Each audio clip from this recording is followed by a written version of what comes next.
I think we already have, in the sense that our budget continuously extends the solvency, Medicare, Social Security. These are critical programs that this president has not only pledged to protect, but has continuously provided proposals to do so.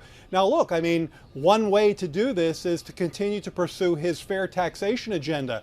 Not a dime of higher taxes under 400,000 AGI, but he has a robust agenda to enforce fair taxation. Part of that, by the way, is blocking people from millionaires and billionaires from evading taxes by making sure that the IRS is adequately funded. And what have the Republicans done? They've actively worked against that funding, tried to cut it, and in fact have extracted reductions there in some of these budget deals. That's basically a shadow tax cut for tax evaders, and that's not okay for wealthy tax evaders, and that's not okay with this president. At some point, though, the retirement age is going to have to be lifted, Jared, isn't it? We're living longer. It's just a different world now.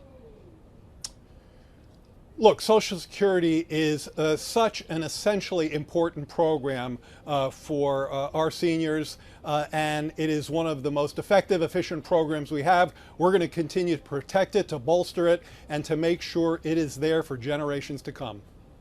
Maybe you'll end up in a Trump ad as well, Jared. I wonder. On this CPI day, how are you feeling? I'm looking at the headlines here.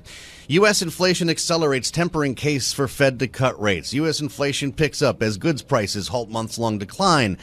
I could keep going here. Is the moral of the story that this matter of inflation, the trajectory, does not in fact move in a straight line? Because we were talking about Goldilocks a couple of weeks ago. Jared, how do we decipher this one? Yeah, that's exactly the right way to tee that up. Any month can bump one way or the other. And I know, Joe, I've emphasized this in our discussions. We at the Council of Economic Advisors make a point out of never overemphasizing a particular month. And in fact, by the way, if you look at the pace of a headline CPI inflation over the past 3 months annualized, it's still 1.8%. And that's because the last 3 months were 0.1.3. So do the math, and you get that kind of underlying trend remains the friend of those who want to see inflation continue to come down. You mentioned goods prices. I think the unsnarling supply chains is very much baked in the cake, and we saw goods prices continue to be very low. So look, I mean, core inflation, very important to the Fed. Core inflation, of course, hit expectations. 0.3 was expected, 0.3 was delivered.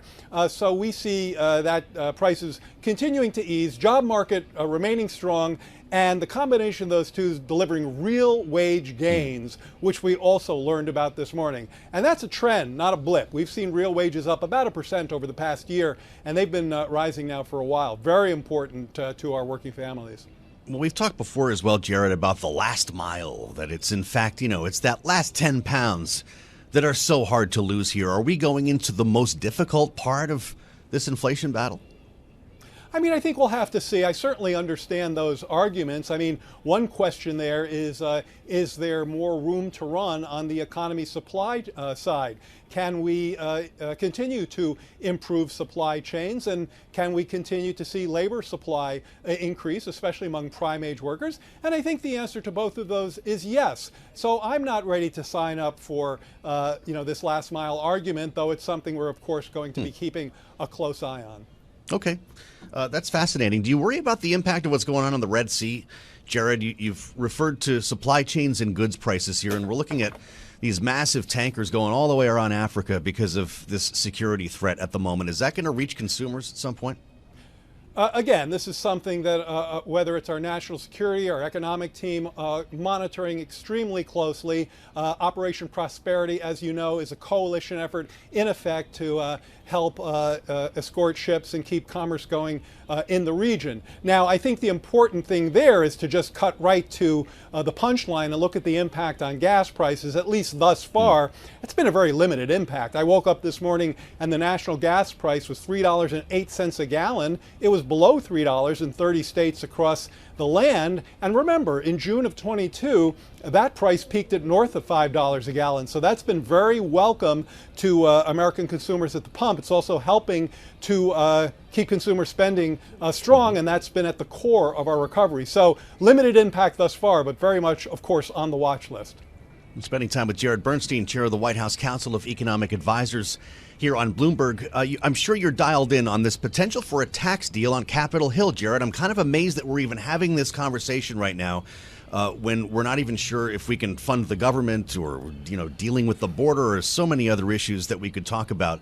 But apparently we are on the verge of a deal between the Democratic-led Senate and the Republican-led House that would restore the enhanced child tax credit in exchange for more friendly business taxes. I wonder if the White House is in favor of this, if you have a sense of the contours of what the economic impact of that might look like.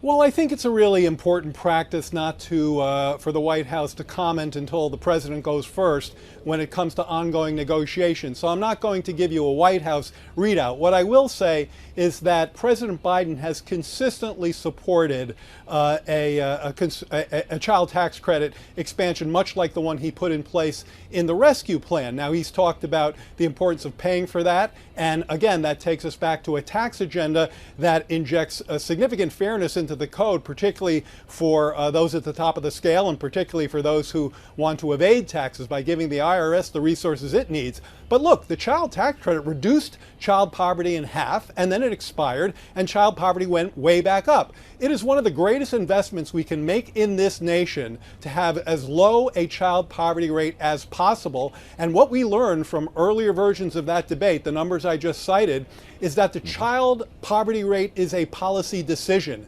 And our decision is to try to keep that as low as possible, and that certainly connects to a robust CTC. Well, there was a lot of concern about the expiration, of course, the child tax credit. We talked a lot about as well the expansion of COVID-era funding for child care programs, the child care cliff, they called it. We went over that cliff, Jared, and I wonder if the landing has not been as hard, forgive me if I'm using the wrong expression here, as some had feared. Well, maybe I would probably hone the expression a little in the following way. Just the way that was constructed, it was more of a phase down than a cliff. But look, the bottom line is still relevant. We really want to make sure that anyone who wants to join this labor market and work the desired number of hours and weeks they want ought to be able to do so. And especially for caretakers who are, of course, disproportionately women, that means adequate access to affordable child care. I would call this, in fact, President Biden would call this one of our more important pieces of unfinished business as we go forward. Again, we have robust proposals in our budget, fully paid for, to expand access to affordable child care. And it's not just an important micro issue for people at the kitchen table, which is what this president cares so much about. It's also helpful to the macro economy by boosting labor supply. Well, this is remarkably happening at the same time, as I mentioned. We talk about government funding.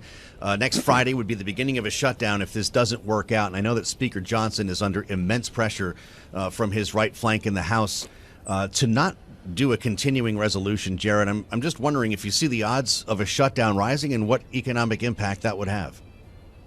I think it's really hard to put odds on these things, but I think the people who watch it closely took those odds pretty far down when it looked like there was, if not an agreement, a proposal from Speaker Johnson on the top lines for the appropriation bills. Let me put it this way. Again, these are ongoing negotiations that I don't want to lean into from this particular podium. But what I will say is this. You and I have just had a good, robust discussion of all the things that are going right in the U.S. economy. Low unemployment, inflation easing, real wage gains, actual cost reductions in key areas of consumer spending, whether it's gas, milk, bread, eggs, airfares, TVs, and so on. The idea that we would want to kick the ball in our own goal with an unnecessary government shutdown when I think majorities on both sides want to avoid that is absolutely counterindicated right now. So I just am urging anyone who is in that in those negotiations to avoid that possibility.